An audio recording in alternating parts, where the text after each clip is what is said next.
नमस्कार, मी सुरेश शिंदे. आपण पाहतात महाराष्ट्र आपला न्यूज. आत्ता आपण तळेगाव स्टेशन यशवंतनगर या ठिकाणी आहोत. लवकरच जागतिक महिला दिन येतो आहे. त्यानिमित्ताने आपण तळेगाव दाभाडे परिसर तसेच मावळ तालुक्यातील काही विशेष कार्य करणाऱ्या महिला वर्गाच्या घरी जाऊन त्यांची एक विशेष मुलाखत घेत आहोत. याचं कारण हेच आहे की त्यांचे जे संघर्ष आहे, जो त्यांच्या आयुष्यातला एक काहीतरी वेगळा घटक आहे, ज्याच्यामधून त्यांनी काहीतरी वेगळं कार्याचा एकदा वेगळा ठसा उमटलेला आहे. त्यातून अनेकांना प्रेरणा भेटावी हा वेगळा उद्देश आहे. आज आपण तळेगाव स्टेशन येथील डॉक्टर मिनल कुलकर्णी यांच्या निवासस्थानी आलेलो आहोत. त्यांच्याकडून थोडक्यात त्यांचा जो संघर्ष आहे आयुष्यातला आणि त्यांचे जे काही कलागुण आहेत, एक कलापिनीने त्यांना एक वेगळं नाव दिलं आहे. भरतनाट्यममध्ये त्यांनी PhD केलेली आहे. त्याच्यातील अधिक माहिती आपण त्यांच्याकडनं जाणून घेऊयात. मॅडम नमस्कार. नमस्कार. आपला परिचय द्यावा थोडक्यात. मी मिनल दिनेश कुलकर्णी. बरं. माझं शिक्षण BSc मॅथमॅटिक्स असं झालेलं आहे आणि त्याच्यानंतर मी भरतनाट्यम या विषयाचं शिक्षण माझ्या गुरु डॉक्टर सौ स्वातीताई दैठणकर यांच्याकडे घेतलेले आहे. त्यांच्या मार्गदर्शनाखाली PhD केलेली आहे. तसंच कलापिनी या संस्थेत मी नाटक आणि इतर सर्व कलांचं शिक्षण डॉक्टर अनंत परांजपे यांच्याकडनं घेतलं. सृजन नृत्यालय ही माझी नृत्यसंस्था आहे, जी मी गेली 28 वर्ष चालवते आणि त्याच्यातनं विद्यार्थिनींना भरतनाट्यमचं शिक्षण देते. बरं, आता सध्या विद्यार्थिनी किती आहेत आपल्याकडे? सध्या साधारणतः 150 विद्यार्थिनी माझ्याकडे आहेत. बरं, आता कलापिनीचा प्रवास आणि हे तुमचं भरतनाट्यमचं शिक्षण इतर विद्यार्थी, मग तो तुम्ही कसं ॲडजस्ट करता? असं काही भरतनाट्यमचं शिक्षण मी पुण्यात स्वातीताईंच्याकडे जाऊन घेतलं, परंतु ते करत असतानाच कलापिनीच्याही वेगवेगळ्या उपक्रमांमधनं सातत्याने माझा सहभाग मी घेतच आलेली आहे आणि हे दोन्हीही मला एकमेकाला पूरक असंच झालेलं आहे. म्हणजे इकडे नाटक किंवा या ॲक्टिव्हिटी इथे करत असताना भरतनाट्यमचं शिक्षण हे एकमेकाला पूरक असल्यामुळे मला ते दोन्ही एकाच वेळेला करणं सोयीचं गेलं. बरं, कलापिनीतला पहिला दिवस तुम्हाला आठवतोय का? म्हणजे कसं तुम्ही बाल कलाकार होता त्यावेळेस गेले का? म्हणजे असं किती वय असताना काही साधारण सांगता येईल का त्याच्यातल्या आठवणी काही? मी शाळेत होते तेव्हा पहिल्यांदा म्हणजे 85 साली 5वीला असताना मी शाळेतर्फे कलापिनीच्या बालनाट्य स्पर्धांमध्ये भाग घेतला. तो माझा पहिला कलापिनीशी आलेला संबंध प्रत्यक्षरित्या. त्याच्याही थोडंसं आधी जाऊन सांगेल की माझे वडील प्रकाशराव जोशी हे कलापिनीचे अनेक वर्ष कार्यकर्ते होते. त्याच्यामुळे आमच्या घरातच खरं तर नाटकांच्या प्रॅक्टिस चालायच्या, कलापिनीच्या अनेक नाटकांच्या. तेव्हा आम्ही अगदी लहान होतो. अगदी 2री-3रीत असतानापासून कलापिनीची जी नाटकं आहेत त्याच्या प्रॅक्टिस इथपासनं आम्ही म्हणजे सूर्याची पिल्ले, लेकुरे उदंड झाली, पती गेले ग काठेवाडी, ह्या सगळी नाटकं आम्ही प्रॅक्टिसमधनं बघत राहिलो होतो. पण फक्त तेवढीच भूमिका होती, एक लांबून प्रॅक्टिस बघणं. पण हे सगळं आम्ही घरात बघितलेलं आहे, प्रॅक्टिस वगैरे. त्यानंतर 5वीला असताना मी पहिल्यांदा कलापिनीच्या बालनाट्य स्पर्धांमध्ये भाग घेतला. तिथनं पुढे शाळेतर्फे अनेक बालनाट्य स्पर्धांना भाग घेतला. मग हीच बालनाट्य कलापिनीतर्फे पुण्यात केली जायची. त्यात आटकम पिटकम सुंदर फळ असं आमचं एक छोटं बालनाट्य होतं, जे कलापिनीतर्फे आम्ही पुण्यात भरतनाट्य मंदिरला केलं. मी 7वीला होते त्यावेळेला. तर तेव्हा पहिल्यांदा डॉक्टरांच्या दिग्दर्शनाखाली काम करण्याचा एक पहिला तो प्रसंग होता. मग त्यानंतर जेव्हा 11वीला गेले तेव्हा मोठं नाटक केलं असं ते मी पहिल्यांदा केलं डॉक्टरांच्या मार्गदर्शनाखाली. आणि तिथनं पुढे म्हणजे ते मालकीण दारुगड नाटक होतं. आणि मग 11वी नंतर मग सातत्याने नाटकं, एकांकिका असं करत करत मग इतर सगळ्या उपक्रमांमधनं सहभाग, असा सगळा प्रवास तो सुरू झाला. ओके. मॅडम, मला एक जाणून घ्यायचं आहे की आपलं माहेर कोणतं आणि काही लहानपणीच्या काही आठवणी आपल्याला सांगता येतील का? मी तळेगावचीच आहे. बरं. माझा जन्मच तळेगावचा आहे. बरं. आई बाबा इथे 71 साली आले आणि 74चा माझा जन्म आहे. आई बाबा म्हणजे आई बाबांनी खूप लहानपणापासून आम्हाला या सगळ्या कलांची ओळख करून दिली. म्हणूनच आज खरं तर मी आणि माझा भाऊ आम्ही दोघंही जण कलाप्रेमी आहोत. त्यावेळेला तळेगावामध्ये अनेक व्याख्यानं व्हायची. तर आम्ही लहान असताना आई बाबा आम्हाला आवर्जून ती व्याख्यानं ऐकायला घेऊन जात असत, वेगवेगळे कार्यक्रम दाखवत असत. त्याच्यामुळे ही सगळी गोळी आमच्यात रुजली. लहानपणची आवर्जून सांगण्यासारख्या आठवणी म्हणजे मोठे साहित्यिक गोनी दांडेकर यांची मी आवर्जून सांगेन. कारण आम्ही सानेआळीत राहायचो आणि आप्पा शाळा चौकात विठ्ठल मंदिराच्या शेजारी आप्पा राहायचे. आप्पांचं आमच्या घरी खूप जाणं येणं होतं आणि आमचं पण आप्पांच्याकडे खूप जाणं येणं होतं. छान आठवण अशी आहे आप्पांविषयी की दिवाळीच्या वेळेला, दिवाळीच्या सुट्ट्यांमध्ये आमच्या वाड्यातल्या म्हणजे गुंडवाड्यात आम्ही राहायचो, आमच्या वाड्यातल्या आम्हाला सगळ्या लहान मुलांना गोळा करून आप्पा आमचं खूप सुंदर एक नाटक बसवायचं. आप्पा स्वतः ते नाटक लिहायचे, आमच्याकडनं बसवून घ्यायचे, प्रॅक्टिस करून घ्यायचे आणि सगळं नाटक झालं की आम्हाला सगळ्या मुलांना खाऊ द्यायचे. असा दर आमच्या सुट्टीमधला हा एक उपक्रम असायचा. आत्ता जाणवते की एवढा मोठा साहित्यिक आमच्याबरोबर म्हणजे येऊन राहिला, आमच्याबरोबर काम केलं. म्हणजे आप्पा सगळ्यांना ड्रेपरी पण करून द्यायचे. कोणाच्या मिशा काढ, कोणाला धोतर नेसव, हे सगळं आप्पा करायचे. पण तेव्हापासून आप्पांनी त्या सगळ्या विषयांची गोडी आमच्यात रुजवली. म्हणून हे खूप मला आवर्जून सांगावंसं वाटतं की एवढ्या मोठ्या साहित्यिकाचा सहवास आम्हाला लहानपणी घडला. आणि आईबाबांनी तर सगळ्याच विषयांची गोडी लावली, सगळ्या कलांची गोडी लावली. माझ्या वडिलांविषयी एक आवर्जून आठवण सांगेल की मुलांनी संगीत नाटक बघितलं पाहिजे किंवा नाटक बघितलं पाहिजे अशी बाबांना खूप तळमळ होती. पण तळेगावात एवढी काही सोय नव्हती त्यावेळेला. तर पुण्यामध्ये त्यावेळेला संशय कल्लोळ नाटक लागलं होतं. मी अशीच 5वी-6वीला असेल, दादा 8वी-9वीला होता. जाण्याची सोय नव्हती, तळेगावपर्यंत बस येत नसे. तर बाबांनी तळेगावातनं भाड्याने सायकल घेतली. मग ती सायकल सोमाटणे फाट्याला आम्ही लावली. मग त्या सायकलीवरती आम्ही तिघंजणं, मी, बाबा आणि दादा, तिथनं बस करून आम्ही पुण्याला ते नाटक बघायला आणि येतानाही परत तशाच पद्धतीनं. परंतु नाटक बघितलं पाहिजे, चांगल्या गोष्टी बघितल्या पाहिजेत, ही जी कळकळ बाबांची होती, त्याच्यामुळे आम्हाला या सगळ्याकडे बघायची दृष्टी मिळाली लहानपणापासून. खूपच छान. आपण चांगले लेखिका आहात अशी सुद्धा मला माहिती समजली आहे. त्याच्याबद्दल आपण काय सांगू शकाल? सगळ्यात पहिल्यांदा मी हे कबूल करते की मला लेखनाचा पूर्वी प्रचंड कंटाळा होता. अरे बापरे. कुठलीही गोष्ट लिहायची म्हटले की मला भयंकर कंटाळा येत असे. पण याच्यासाठी मला प्रेरणा माझ्या मोठ्या भावाकडनं, मकरंद जोशी याच्याकडनं मिळालेली आहे. त्याने मला प्रवृत्त केलं की नाही, तू लिहिल्याशिवाय आपल्या विचारांना नेमकेपणा येत नाही. आपल्याला जे म्हणायचं ते नेमकेपणाने येण्यासाठी लिहिलं पाहिजे, असं त्यांनी मला खूप प्रेरणा दिली. आणि मग मी हळूहळू छोट्या छोट्या गोष्टी, मग लेख म्हणा, असं एखाद्या विषयावरचं काही विचार म्हणा, असं लिहायला सुरुवात केली. असा लेखनाची खरं तर सुरुवात झाली. आणि अगदी पहिलं लेखन जे झालं ते म्हणजे अमृत संजीवनी या नृत्यनाट्याचं. म्हणजे मला ज्ञानेश्वरांच्या जीवनावरती काहीतरी नृत्यातनं सादर करावं अशी इच्छा होती. साधारण ते वर्ष कोणतं होतं, काय सांगता येईल का? अमृत संजीवनी 2008 साली रंगमंचावरती आलं. बरं. मला करायची इच्छा होती, पण मला जसं हवं होतं तसं नाटक मला रेडीमेड मिळणार नाही हे मला माहिती होतं. त्याच्यामुळे मग मी असा विचार केला की जे मला हवं आहे ते मीच लिहिलं पाहिजे. मग इथनं ते खरं लिखाणाची सुरुवात झाली आणि मग मी ती लिहायला सुरुवात केली. त्याची एक छोटीशी गंमत अशी सांगते की लिखाणाची सवय नाही, नाटक तर कधीच लिहिलेलं नाही, त्याच्यामुळे काय लिहावं हे सुचत नव्हतं. म्हणून मी आधी नृत्य बसवायला सुरुवात केली. आणि असं म्हणजे कारण ते माझा प्रांत आहे. आणि जी मी पहिल्या 2-3 कोरिओग्राफी बसवल्या त्या मी काय बसवल्या ह्याचाच विचार करून मग मी त्याच्यावरनं मग नाटक लिहायला सुरुवात केली. अशी थोडीशी उलटी प्रोसिजर आहे ही. ओके. पण ते लिहिलेलं सगळ्यात पहिलं नाटक अमृत संजीवनी. मग तिथनं थोडंसं आपल्याला लिखाणाचं काहीतरी जमू शकेल असं वाटलं. मग अमृत संजीवनी लिहिलं आहे. आत्ता जे 2 वर्षापूर्वी रंगमंचावर आपण आणलं तुकाराम महाराजांच्या जीवनावरचं, ते भाग्य देखील आहे तुका, हेही नाटक लिहिलेलं आहे.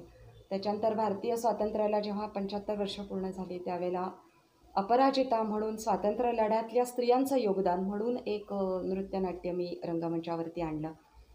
काही बालनाट्यही मी छोटी लिहिलेली आहेत. सहल नावाचं आहे एक, कशी खोडजिरली, असं पण माझी 2 छोटी बालनाट्य आहेत.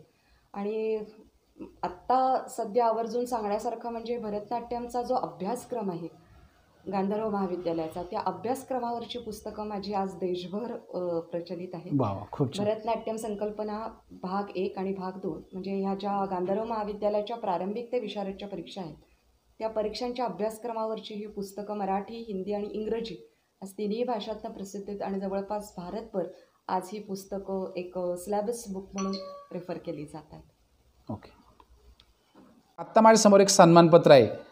1994-95 साली सर्वोत्कृष्ट युवा कलाकारांसाठी असलेला हेमंत तुंगार युवा गौरव पुरस्कार आपल्याला प्रदान झाला होता. तर याच्याबद्दल आपल्याला काय आठवणी सांगता येतील?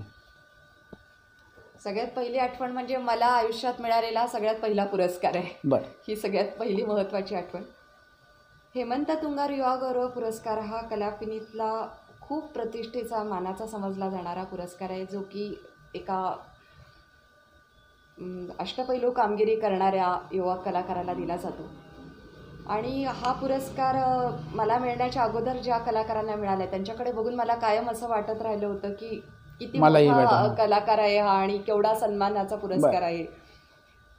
आणि ज्यावेळेला तो मला जाहीर झाला त्यावेळेला एकदम असं खूप दडपण आलं की अरे बापरे, तुम्ही प्रेक्षकांमध्ये बसले. मी त्यावेळेला प्रेक्षकांमध्येच होते आणि एवढा मोठा पुरस्कार आपल्याला मिळतोय हे असं एक खूप मोठं दडपण आलं. म्हणजे खूप आनंद आणि दडपण अशी संमिश्र भावना होती. बरं, तो ज्यांच्या हस्ते मिळाला त्याही खूप मोठ्या अभिनेत्री आहेत, निशिगंधा वाड यांच्या हस्ते हा पुरस्कार मिळाला आहे. आणि त्यावेळेला प्रसिद्ध लेखिका विजया वाड आणि निशिगंधा वाड या दोघीही त्या समारंभाला होत्या आणि त्यांच्या हस्ते हा पुरस्कार मिळाला.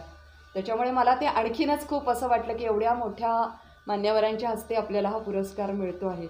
तर खूप दडपण आणि खूप आनंदाची खूप छान भावना आहे. आणि आजही हा माझ्यासाठी खूप महत्त्वाचा आहे कारण हा आयुष्यातला पहिला. आता हे जरा वेगळं पण वाटतं याच्यामध्ये. आता कसं आता ट्रॉफी वगैरे आलेले आहेत, पण तू ह्याला असं काहीतरी एक पूर्वी खलितासारखं मिळायला जायचा. बरं, खलिता होता, मग मी नंतर त्याला एक छान आणि असं लॅमिनेट करून, कारण ही माझी खूप मोठी आठवण आहे म्हणून तो मी जतन करून ठेवला. ओके. मुलगी झाली हो हे जे नाटक आहे जे आपण दिग्दर्शित केलेले आहे त्याच्याबद्दलचे काय विषय तो वेगळा आहे काहीतरी त्या विषयाबद्दल आणि नक्की त्या नाटकाचा काही वेगळा काय अनुभव आला आहे का त्याच्याबद्दल आपण काय सांगू शकाल का? जरूर, अगदी सांगण्यासारखा अनुभव आहे. मुळात मुलगी झाली हो हे नाटक खरंच वेगळ्या विषयावरती आहे की मुलाला आणि मुलीला दोघांना समान संधी मिळाली पाहिजे सगळ्या विषयांमध्ये, असा विषय घेऊन ज्योती म्हापसेकरांनी हे नाटक लिहिलेलं आहे. ज्या नाटकाचे आम्ही म्हणजे कलापिनी निर्मित असे नाटक आहे आणि आम्ही जवळपास 25च्या वर प्रयोग केलेत. महाराष्ट्रात अनेक ठिकाणी केलेत, महाराष्ट्राच्या बाहेर अनेक केलेत, त्याला अनेक ठिकाणी पारितोषिकही मिळाले. पण या मुलगी झाली हो विषयी एक आवर्जून आठवण सांगेल. साधारणतः हे नाटक जे एकांकिका आहे खरं तर हे आपण मंचावरती आणलं साधारणतः 91-92ला हे मंचावरती आणलं. नंतर पुढे सलग 6-7 वर्ष आम्ही याचे प्रयोग केले. तर 96-97 सालला विजयनगरमला याचा एक प्रयोग केला आपण. त्यावेळची एक आवर्जून आठवण सांगते. खरं तर मुलगी झालीच्या खूप आठवणी आहेत कारण अतिशय गाजलेलं हे नाटक आहे. जरी हा विषय खूप मागे गेलेला असा वाटत असला तरी आजही अनेक ठिकाणी अशी परिस्थिती आहे म्हणून तो ताजा विषय आहे. 96-97 साली आम्ही विजयनगरमला या मुलगी झाली होचा प्रयोग केला होता. त्यावेळची एक आठवण आवर्जून सांगते. आमचा प्रयोग चालू होता आणि प्रयोग चालू असताना एक माणूस प्रेक्षकातनं उठून असा रंगमंचाकडे येताना मी बघितला आणि मला कळेना की हा मनुष्य असा नाटक चालू आहे, बाकी सगळे बसलेत आणि हा रंगमंचाकडे काय येतो, म्हणजे याचा उद्देश काय आहे, हा त्रास देण्याच्या उद्देशानं येतोय का काय त्याला करायचं आहे काही कळेना. परंतु नाटक तर बंद करायचं नव्हतं, सुरू ठेवायचं होतं म्हणून आम्ही तसंच नाटक सुरू ठेवलं. आमच्या भूमिका आणि संवाद चालू राहिले. तो मनुष्य अगदी स्टेजपर्यंत आला, त्याने स्टेजवर काहीतरी ठेवलं, अगदी हात जोडून नमस्कार केला आणि नंतर खाली मान घालून डोळे पुसत तो मनुष्य निघून गेला. आम्ही सगळ्याजणी अवाक स्टेजवरती की काय झालं कळेना, पण तरी आम्ही नाटक पुढे कंटिन्यू ठेवलं. पण आमच्याबरोबर जे व्यवस्थापक होते, माझे यजमान दिनेश कुलकर्णी आणि माझे वडील दोघं व्यवस्थापक होते, त्यांनी त्या माणसाला बाहेर गाठला आणि अहो काय तुम्ही असं काय मध्ये केलं वगैरे असं ते त्याला विचारायला लागले.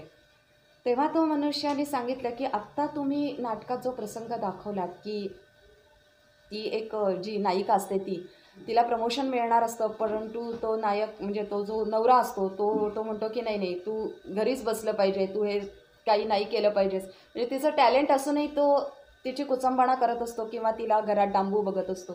तर तो म्हणतो, त्या माणसाने सांगितलं की माझी बहीण आत्ता याच परिस्थितीत आहे आणि तिच्या घरी असंच वातावरण आहे, ती अशीच तिची कोंडी सगळ्या बाजूनी होते. त्याच्यामुळे मी हे जेव्हा बघितलं तेव्हा मला माझी बहीण खूप आठवली आणि तुम्ही हा माझ्याच बहिणीचा प्रश्न सगळ्यांसमोर मांडतात हे मला वाटलं आणि मला खूप भरून आलं. असं त्या माणसाचे अनुभव होते आणि आम्हालाही खूप म्हणजे जाणवलं की एक नाटक एक विषय किती प्रभावीपणे लोकांच्यापर्यंत पोचवू शकतं ह्याचा तो आम्हाला आलेला प्रत्यंतर आहे. मुलगी झाली होते असे अनेक ठिकाणांवरनं अनुभव आलेत की लोक सांगतात की हाच विषय माझ्या घरात आहे, माझ्या आजूबाजूला आहे. मुलगी झाली आणि अशा पद्धतीनं आम्हाला खूप दिलं, म्हणजे हे अनुभव आणि ही जाणीव ही भान मुलगी झाली आम्हाला खूप दिलं. आपल्या काही लेखमाला सुद्धा प्रसिद्ध आहेत, त्याच्याबद्दल आपण काय सांगाल? लेख मला विषयी सांगायचं तर पिंपरी चिंचवड अंतरंग या पाक्षिकातनं माझी नृत्य जिज्ञासा अशी एक लेख मला वर्षभर प्रसिद्ध झालेली आहे, बरं. की ज्याच्यात नृत्याशी संबंधित सगळे विषयांची माहिती की जी एक सगळ्या रसिकांपर्यंत पोचावी. मग त्याच्यात सगळे नृत्याचे प्रकार आणि त्याच्याशी संबंधित माहिती अशी एक वर्षभर मी लिहिली होती लेखमाला. त्यानंतर नुकतीच मागच्या वर्षी संगीत कला विहार म्हणून एक गांधर्व महाविद्यालयाचा पूर्ण भारतभर जाणारा एक मासिक आहे. त्याच्यात माझा जो PhDचा विषय होता, वर्णम नावाची एक रचना भरतनाट्यममध्ये केली जाते. त्या वर्णम रचनेविषयीची माझी लेख मला वर्षभर त्या गांधर्वाचं जे मासिक आहे संगीत कला विहार त्याच्यातनं प्रसिद्ध झाली. अशा 2 लेखमालाही आहेत. याच्या व्यतिरिक्त वेगवेगळ्या वृत्तपत्रातनं संगीतविषयक, नृत्यविषयक किंवा काही विषयांवरती असं लिखाणही माझं अधनंमधनं चालू असतं. काही मासिकांमधनं वेगवेगळ्या ठिकाणी आलेले लेख पण आहेत. त्याच्यात आवर्जून उल्लेख करावासा वाटतो तो म्हणजे पत्रभेट नावाचं एक आध्यात्मिक मासिक निघतं बरं. नागपूरवरनं, सद्गुरुदास महाराजांच्या संप्रदायातनं ते निघतं. अशा मासिकांमधनं नृत्य आणि अध्यात्म, नृत्य आणि पंचतत्व अशाही वेगवेगळ्या विषयांवरचा लेख मला माझ्या प्रसिद्ध आहे. बरं, तर भरतनाट्यमची एक काहीतरी वेगळी खासियत तुमच्यामध्ये आहे ती, त्याच्याबद्दल आपण काय सांगू शकाल? भरतनाट्यमची आवड मला लागली ते म्हणजे सगळ्यात पहिल्यांदा मी ज्यावेळेला उज्ज्वल भोळे सरांचा क्लास जॉईन केला, म्हणजे 85 साली श्रीरंग कला निकेतनची स्थापना झाली आणि त्यावेळेला तळेगावामध्ये पहिल्यांदा भरतनाट्यमचा क्लास निघाला. खरं तर लहानपणापासनं मला नृत्याची खूप आवड होती आणि माझ्या आईवडिलांनी ती हेरली होती, पण तेव्हा तळेगावात क्लास नव्हता. ज्यावेळेला श्रीरंग कला निकेतनतर्फे भरतनाट्यमचे क्लासेस सुरू झाले त्यावेळेला उज्ज्वल भोळे सर लोणावळ्यावरनं शिकवायला यायचे आणि मी त्यांच्या क्लासमधनं सुरुवात केली. तिथनं खरं मला नृत्याची गोडी लागली. पहिली 4 वर्ष मी भोळे सरांच्याकडे शिक्षण घेतलं, पण काही कारणांनी सरांचं तळेगावात येणं बंद झालं, तो क्लास बंद झाला. मग त्यानंतर श्रीरंगाच्याच एका कार्यक्रमामध्ये स्वातीताईंचा कार्यक्रम तळेगावात होता आणि माझं सुदैव की तो कार्यक्रम झाला बालविकास विद्यालयामध्ये आणि माझं घर जवळ होतं, म्हणजे आईचं घर तिथे जवळच आहे, म्हणून स्वातीताई आमच्या घरी उतरल्या होत्या आणि दिवसभर मी स्वातीताईंना मदतनीस म्हणून काम करत होते. तेव्हा दिवसभर जो ताईंचा सहवास मला मिळाला आणि ताईंचं नृत्य मी बघितलं, त्याचा खूप खोलवर ठसा माझ्यावर उमटला की नाही आता आपल्याला शिकायचं आणि यांच्याकडे जायचं आहे. वा. त्यावेळेला मी म्हणजे आवर्जून सांगेन की पंडित शरदराव जोशी यांचे खूप उपकार आहेत माझ्यावर, कारण सर मला ताईंच्याकडे घेऊन गेले, माझी ओळख करून दिली आणि सांगितलं की या मुलीला शिकायची इच्छा आहे आणि मग ताईंच्याकडे माझं पुढचं नृत्याचं शिक्षण सुरू झालं. ते आस्था गायताई ताईंचं मार्गदर्शन मला लाभतं आहे. खूपच छान. आत्ता माझ्यासमोर 2-3 ट्रॉफी आणखी दिसत आहेत. मला रौप्य महोत्सवी वर्ष, साप्ताहिक अंबर, कर्तव्यभूषण पुरस्कार 15 मार्च 2014 साली आपल्याला भेटलेलं आहे. याच्याबद्दल आपण काय सांगू शकाल? साप्ताहिक अंबरकडनं हा मला मिळालेला पुरस्कार आहे. ज्यावेळेला हा पुरस्कार मला देणार आहे असं सुरेश काका साखळकरांनी सांगितलं, त्यावेळेला माझ्या मनात पहिला प्रश्न असा उभा राहिला की कर्तव्यभूषण असं म्हणण्या इतपत खरंच काही आपण काय केलंय. बरोबर. हां. कारण ज्या साखळकर सरांनी हा पुरस्कार दिला तेच आमच्यासाठी खूप आदर्श आहेत, कारण इतक्या विविध क्षेत्रात साखळकर सरांचं काम आहे. आणि ज्यावेळेला मी हा पुरस्कार घ्यायला त्या समारंभात गेले त्यावेळेला असं लक्षात आलं की ज्यांना ज्यांना हे पुरस्कार आहेत ते सगळेच इतकी मान्यवर मंडळी होती त्या क्षेत्रातली की ज्यांनी खरंच आयुष्यभर खूप मोठं काम केलेलं आहे. त्यावेळेला त्यांच्या बरोबरीनं आपल्याला हा पुरस्कार मिळतो आहे याचं खूप मोठं दडपण आलं आणि मी असाही एक विचार केला की हे ते लोक कर्तव्यभूषण आहेत आणि ते तू पुढे कर अशासाठी त्यांनी कदाचित हा मला पुरस्कार दिलेला आहे. कारण मी वयाने आणि सगळ्या अनुभवाने या सगळ्यांपेक्षा खूप लहान होते ज्यांनी हा पुरस्कार दिला. त्या सुरेश प्रभूंच्या हस्ते हा मला मिळालेला पुरस्कार आहे. किंवा साखळकर सर आणि ह्या सगळ्या मान्यवरांनी ते कसे कर्तव्य पार पाडतायत हे याची जाणीव माझ्यातही राहावी आणि मीही कायम ते करत राहावं. कदाचित पुढे अशी वाघ याच्यासाठी हा दिलेला पुरस्कार आहे असं मी समजून तो पुरस्कार घेतलेला आहे की हे तुला करायचं आहे, पुढे झालेलं नाही, करायचं आहे, या जाणीवेतनं मी हा पुरस्कार घेतलेला आहे. बरं, आता rotary club of Talegaon Dabhade rotary शिक्षक रत्न पुरस्कार, पुस्तकांच्या पलीकडचे शिक्षक, याच्याबद्दल आपला 5 सप्टेंबर 2023 रोजी क्लासिक डान्स टीचर म्हणून आपल्याला भेटले, ह्याच्याबद्दल काय आठवणी आहेत आपल्या? नितीन फाकटकर सरांची ही खूप सुंदर कल्पना होती शिक्षक दिनाच्या निमित्ताने, की पुस्तकाबाहेरचे शिक्षक म्हणजे ठराविक अभ्यासक्रम तेवढ्या पुरतंच शिकवणारे अनेक असतात, परंतु अभ्यासक्रमाच्या बाहेर जाऊन, आणि म्हणून त्यांनी नृत्य शिक्षिका म्हणून माझी निवड केली. मला या पुरस्काराविषयी बोलण्यापेक्षा नृत्याविषयी सांगावंसं वाटेल, की नृत्य काय किंवा या सगळ्याच कला काय या खरंच पुस्तकाच्या बाहेरच्या अनेक गोष्टी शिकवतात. अगदी बरोबर. कारण नुसता अभ्यासक्रमात धडे आणि त्याच्या खालची प्रश्न उत्तरापेक्षा रोजच्या आयुष्यात आपण वागावं कसं, एक व्यक्ती म्हणून आपल्यात काय संपन्नता घडेल, हे नृत्य आणि या सगळ्या कला आपल्याला शिकवत आलेल्या आहेत. आणि म्हणून या कला खरंच पुस्तकाबाहेरचे शिक्षक आहेत, की ज्या संपूर्ण व्यक्तिमत्वाचं घडण करतात.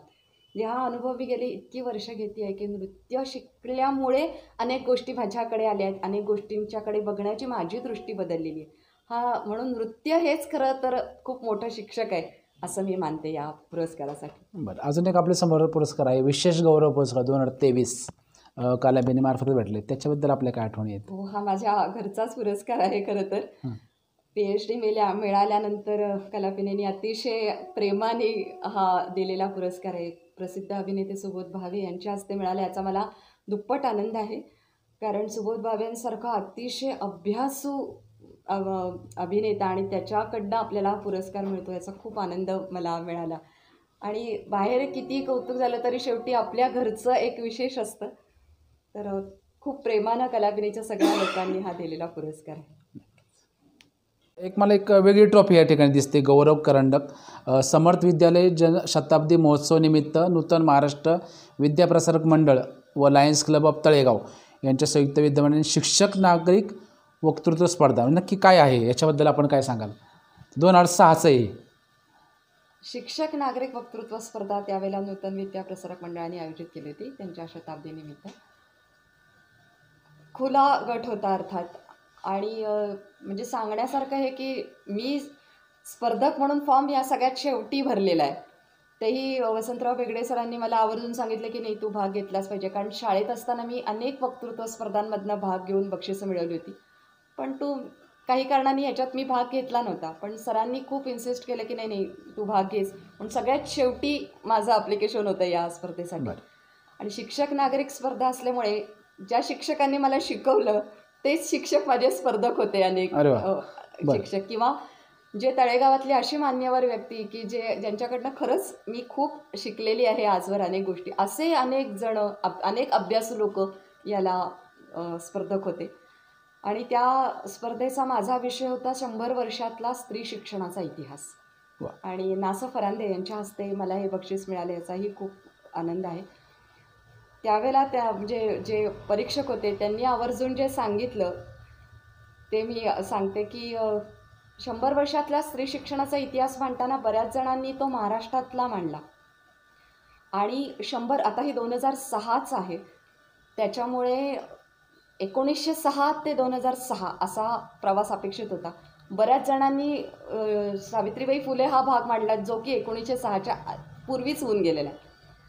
आणि त्याहीपेक्षा काही जणांनी फक्त महाराष्ट्रापुरता मांडला होता. परंतु मी जेव्हा विषय मांडला तेव्हा मी जगाच्या इतिहासामधला 100 वर्षाचा इतिहास मांडला होता स्त्री शिक्षणाचा. पण असं काही मेन्शन नव्हतं की महाराष्ट्रातला मांडला. सो जगाच्या दृष्टीनं विचार करता म्हणजे जपानमध्ये, चीनमध्ये किंवा अमेरिकेत, लंडनमध्ये आणि भारताच्या वेगवेगळी राज्य असा सगळा 100 वर्षाचा स्त्री शिक्षणाचा इतिहास मांडला होता. मला खूप मजा आली होती, पण हा अभ्यास करताना आणि ती सगळी माहिती कलेक्ट करताना मला खूपच मजा आली. त्याच्यात खूप आवर्जून सांगायचं आणि धन्यवाद द्यायचे ते गणेश मोफत वाचनालयाचे, कारण याच्यासाठी मी सगळे रेफरन्सेस त्यांच्याकडनं गोळा केले होते. आणि खूप मजा आली हे सगळं कलेक्ट करताना आणि वक्तृत्व स्पर्धा करताना छान वाटलं खूप. आणि याची तयारी वगैरे कशी केली आपण, म्हणजे असं काय? आत्ता मी जसं सांगितलं तसं गणेश मोफतमधनं अनेक वेगवेगळी पुस्तकं आणली, काही कात्रणं. किती दिवस तयारी करायला लागली असं काय? जवळपास महिना ते 1.5 महिना. वाचन वगैरे तुम्ही पडताळून केली? टाईम पण जास्त होता बोलायचा, म्हणजे आम्हाला 8 ते 10 मिनटं असा वेळ होता. म्हणजे कमीत कमी 8 जास्तीत जास्त 10. ते 10 मिनटं पुरेल एवढं. साधारण किती स्पर्धक असतील शिक्षक आणि नागरिक? 75 स्पर्धक होते. शिक्षक आणि नागरिक मिळून. आणि लहान कोणीच नाही, सगळे शिक्षक आणि नागरिक. 75 स्पर्धक होते, हेही आठवतंय मला चांगलं. मग त्यातला प्रथम क्रमांक तुम्हाला दिलाय. हो. बाकी आणखी किती लोकांना असं काही बाकीचे पहिला आठवत दुसरा नाही, तिसरा पण असं काही? जो विभागून आहे आम्हाला प्रथम सुरेखाताई जाधव यांना मी आणि सुरेखाताई जाधव यांना प्रथम क्रमांक मिळाला. बाकीचे क्रमांक एवढे आठवत नाहीत खरं काय सांगायचं हरकत तर. नाही. पण मला मजा आली, हा अभ्यास करताना छान वाटलं. आत्ता माझ्यासमोर एक अमृत संजीवनी सिडनी ऑस्ट्रेलिया या ठिकाणी 14 जून 2014 साली भेटलेले एक ट्रॉफी आहे. तर याच्याबद्दल आपण काय सांगू शकाल? अमृत संजीवनी हे आपलं अतिशय गाजलेलं नृत्यनाट्य आहे, जे की ज्ञानेश्वरांच्या जीवनावरती आणि अभंगांवरती हा आपला 2 तासाचा नृत्यनाट्य आहे. याचे महाराष्ट्रात आपण जवळपास 25च्या वर प्रयोग केले आणि रौप्य महोत्सवी प्रयोग हा आपला सिडनीला झालेला आहे. त्यावेळची ही ट्रॉफी आहे. या ऑस्ट्रेलिया दौऱ्याविषयी सांगायचं तर खूप वेगळा अनुभव आहे हा आमचा सगळ्यांचा. कारण याच्यातले निम्मे कलाकार तळेगावातले होते आपले आणि निम्मे कलाकार हे आपण ऑस्ट्रेलियातनं घेतले होते. बरं. म्हणजे जो मॉप्सिन आहे, गावकरी आणि असे जे होते हे तिथले घेतले होते आणि फक्त मुख्य कॅरेक्टर्स आपण इथनं नेली होती. प्रशांत रानडे म्हणून तिथे आहेत, त्यांनी हे सगळं तिथे अरेंज केलं होतं आणि आपले जे विनायक लिमये काका आहेत ते आणि प्रशांत रानडे यांच्या दोघांच्या मदतीनं हा सगळा दौरा आपण खरं तर वर्कआउट केला. गंमत म्हणजे आत्ताच असं एक खूप मोठ्या प्रमाणावर आपण व्हिडिओ करतो, व्हॉट्सअप वापरतो किंवा मेल करतो, एवढं त्यावेळेला प्रगत नव्हतं. म्हणजे मी तरी एवढी प्रगत नव्हते. तर त्या लोकांना त्या सगळ्या मॉबच्या हालचाली सांगायच्या आणि करून घ्यायचं हे खूप अवघड टास्क. भाषेची काही अडचण आली का त्याच्यामध्ये? भाषेची नाही, ते सगळे मराठीच होते. ओके, बरं. परंतु आम्हाला तिथे त्यांच्याबरोबर केवळ 3 प्रॅक्टिस मिळणार होत्या. म्हणजे एक रंगीत तालीम आणि 2 प्रॅक्टिस. आणि त्याच्यात संपूर्ण नाटकात खरं तर खूप वावर आहे मॉब सीनचा. एक 2 नृत्य आहेत, सगळा तो वावर आहे, हे सगळं आम्हाला त्यांना समजून सांगायचं होतं. आणि व्हिडिओची सोय नव्हती, तर अक्षरशः आम्ही दृश्य क्रमांक 1 हा मनुष्य 4 पावलं जातो, डावीकडं 2 पावलं वळतो, त्याच्यानंतर बसतो, असं संपूर्ण नाटक लिहून काढलं होतं. बरं. म्हणजे मॉबमधला एक क्रमांकाचा गावकरी असा हलतो, 2 क्रमांकाचा असा हलतो, या शब्दाला 1 हात वरती, असं संपूर्ण नाटक लिहून काढून त्यांना आम्ही पाठवलं होतं. आणि CD आणि अशा प्रकारे आम्ही त्या प्रॅक्टिस मॅनेज केल्या होत्या. आणि काही इथले आणि काही तिथले. पण हा अनुभव खूप छान होता. काय आहे की प्रोफेशनल नाटकं जातातच इथनं, परंतु ते त्यांचा सगळा सेटअप घेऊन जातात आणि फक्त शो करतात, परत येतात. बरं. आपण इथले 20 कलाकार आणि तिथले 20 कलाकार असं घेऊन जे 40 लोकांचं नाटक उभं केलं आणि त्याच्यामुळे जी आमची मैत्री घडली ही खूप जास्त महत्त्वाची आहे, जी आजही ती मैत्री टिकून आहे. आणि एक वेगळं बॉन्डिंग आमचं तिथल्या लोकांशी या निमित्ताने निर्माण झालं. जातानाचा प्रवास वगैरे असं काय त्यातलं काय आठवण आहे का? समजा आता कसं गेले तुम्ही? जातानाचा प्रवास आम्ही ऑफकोर्स प्लेननीच सगळेजण गेलो होतो आणि आमच्यापैकी अनेक जणांचा हा पहिला विमान प्रवास होता आणि परदेशातला तर सगळ्यांचाच पहिला प्रवास होता. त्याच्यामुळे सगळे प्रचंड एक्साईट होते की आपण कसं विमानातनं जाणार. मग त्या विमानाच्या तयारी करणं, त्या बॅगा भरणं, 4 वेळेला याद्या केल्या. त्यातील काही कलाकारांचे नाव आपल्याला सांगता येतील का तुमच्या सोबत असणारे इथलच्या तळेगावातील? तळेगावातनं आपल्या त्यावेळेला म्हणजे ज्ञानेश्वरांची भूमिका करणारा केदार तापीकर होता. त्याच्यानंतर निवेदकाची भूमिका करणारे राजू कुंठेकर.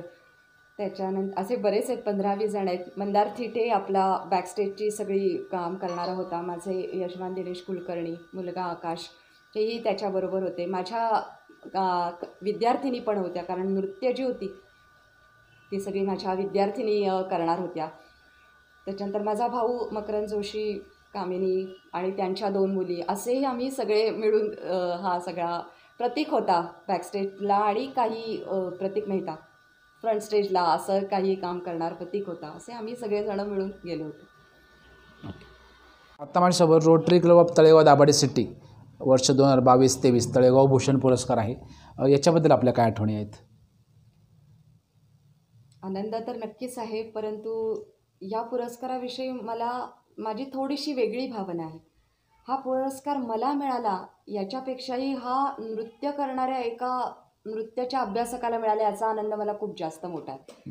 कारण तळेगाव भूषण किंवा असे जे पुरस्कार दिले जातात हे सामाजिक क्षेत्रात काम करणाऱ्या किंवा अशा वेगवेगळ्या क्षेत्रात, उद्योग क्षेत्रात असेल काम करणाऱ्यांना आपण दिलेले पाहतो. परंतु तळेगावसारख्या ठिकाणी आज भरतनाट्यम ही शास्त्रीय नृत्यकला रुजावी म्हणून मी आणि सृजन नृत्यालय आम्ही इतकी वर्ष प्रयत्न करतो आहोत. त्या वाटचालीचं कुठेतरी हे काहीतरी फलद्रूप आहे असं मला वाटलं. या निमित्ताने नृत्यकला ह्या भागामध्ये काहीतरी एक तिला एक ठिकाण म्हणा, एक प्रतिष्ठेचा पुरस्कार नृत्यकलेला मिळाला याचा मला जास्त आनंद आहे. त्यानिमित्ताने ज्या नृत्य शिकणाऱ्या ज्यांची इच्छा आहे त्यांनाही असं दिसेल की हा नृत्यातही चांगलं करिअर होऊ शकतं. भरतनाट्यम ही नृत्यकला आपण तळेगावसारख्या ठिकाणी राहूनही शिकू शकतो, त्याच्यातनंही चांगलं स्वतःचं करिअर घडू शकतो. हा जो एक मेसेज पुढे आलेला आहे ना, तो मला जास्त महत्त्वाचा वाटतो. म्हणून त्या अर्थाने मला या पुरस्काराचं विशेष महत्त्व आहे. कारण हा मला नसून हा तळेगावातल्या शास्त्रीय नृत्याच्या चळवळीला आहे. आणि केवळ माझीच संस्था असं नाही, ज्या ज्या नृत्य शिक्षिका आज तळेगावामध्ये भरतनाट्यम, कथ्थक किंवा अशा क्लासिकल नृत्यशैली रुजवण्याचा प्रयत्न करत आहेत, तळेगाव आणि मावळ या सगळ्यांसाठीचा हा पुरस्कार आहे. त्या सगळ्यांच्या धडपडीला मिळालेला पुरस्कार आहे. म्हणून मला याचं जास्त विशेष वाटतं. बरं, आता माझ्यासमोर आणखी एक आहे ट्रॉफी आहे. अखिल भारतीय मराठी नाट्य परिषद शाखा तळेगाव दाभाडे यांच्यामार्फत श्री गणेश काकडे आणि तेजस धोत्रे प्रायोजित विशेष पुरस्कार प्रदान समारंभ आहे. ह्याच्याबद्दल आपण काय सांगाल? नाट्य परिषदेने दिलेला हा कलागौरव पुरस्कार आहे. रामचंद्र देखण्यांच्या हस्ते हा पुरस्कार मिळाला ही आणखीन एक चांगली गोष्ट. कारण इतक्या विद्वान माणसाच्याकडनं पुरस्कार मिळणं हे एक मोठा आशीर्वाद असतो असं मी मानते. आणि याही पुरस्काराविषयी म्हणजे पुन्हा मी तेच म्हणेन की कला म्हणून भरतनाट्यम इथे एस्टॅब्लिश झालं ह्याचाच आनंद याही पुरस्काराच्या मागे आहे. कारण ज्यावेळेला मी नृत्याचे वर्ग तळेगावामध्ये सुरू केले त्यावेळेला बरंचसं प्रतिकूल वातावरण होतं नृत्याविषयी. म्हणजे मुलींना शिकवायला पाठवायचं नाही किंवा आम्हाला कार्यक्रम सादर करायचा आहे तर नाचायचं काय सादर करायचं, नाच कशाला सादर करायचं, अशी जिथे मनस्थिती होती की स्टेजवरनं काय नाच सादर करायचे. आम्ही भांडून कार्यक्रमामध्ये जागा मिळवलेली आहे की नाही आम्हाला कार्यक्रमात अभंग सादर करायचा आहे, असं जिथे मी भांडून रंगमंचावरती जागा मिळवत होते, आज अशाच रंगमंचावरनं कलागौरव पुरस्कार भरतनाट्यम नृत्यकलेला मिळतो. हा मला खूप आनंदाचा भाग वाटतो याही पुरस्काराच्या मागे. आत्ता माझ्या हातामध्ये सन्मानपत्र आहे एक स्वरगंधर्व संगीत महोत्सव 2020. तर याच्याबद्दल आपल्याला काय सांगाल, काय आठवण आहे त्याच्याबद्दलच्या? मातृमंदिर विश्वस्त संस्था म्हणजे ज्ञानप्रबोधिनी निगडीने हा स्वरगंधर्व महोत्सव आयोजित केला होता आणि त्याच्यामध्ये सृजन नृत्यालयाला आणि मला आमंत्रित केलं होतं. आणि मुख्यतः कुठे होता कार्यक्रम? हा निगडी ज्ञानप्रबोधिनीतच होता. बरं. आणि आवर्जून असं सांगितलं होतं की आम्हाला 40 ते 50 विद्यार्थिनींचं नृत्य हवं आहे. बरं. आणि असाच कार्यक्रम हवा आहे. तेव्हा स्तोत्रमंजिरी हा आपण कार्यक्रम सादर केला होता. 5 स्तोत्र सादर केली होती आणि 50 जणींनी आम्ही ती सादर केली होती.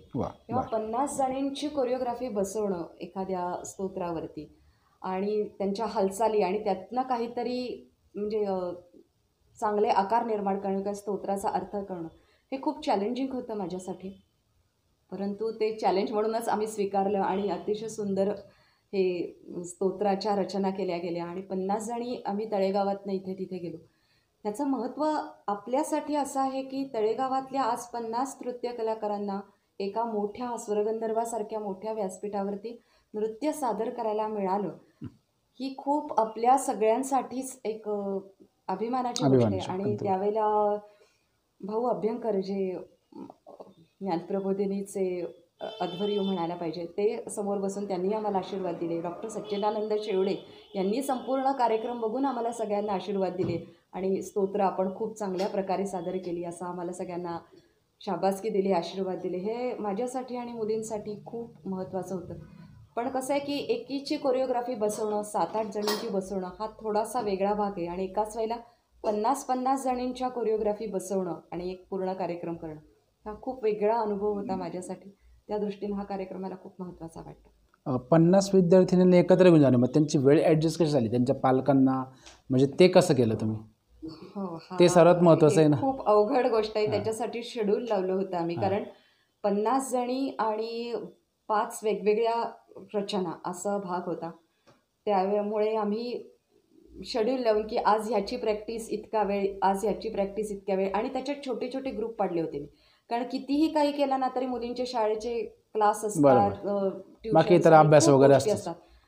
कितीही म्हटलं तरी प्रत्येकजण रोज येऊच शकेल असं नव्हतं. म्हणून मी गट केले होते छोटे. म्हणजे एक मोठी ताई म्हणजे सिनियर एक, आणि तिच्या ग्रुपमधल्या 7 जणी किंवा 6 जणी असं केलं होतं.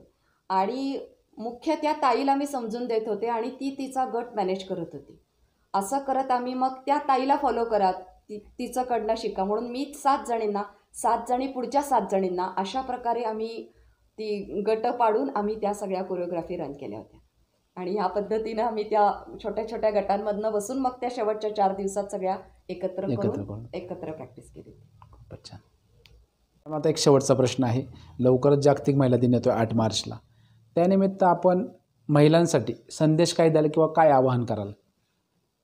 सगळ्यात आधी माझ्या सगळ्या भगिनींना महिला दिनाच्या माझ्याकडनं मनपूर्वक शुभेच्छा मी देते. आवाहन किंवा संदेश यापेक्षा मी माझ्या मनातला विचार बोलून दाखवते की हा जो महिला दिन आहे, जो आपण सगळ्याजणी साजरा करतो, हा खरं तर आपणच अंतर्मुख होऊन आपलाच विचार करण्यासाठी आपण वापरला पाहिजे. की माझ्याकडे काय गुण आहेत आणि त्याचा विकास मी खरंच केला आहे का?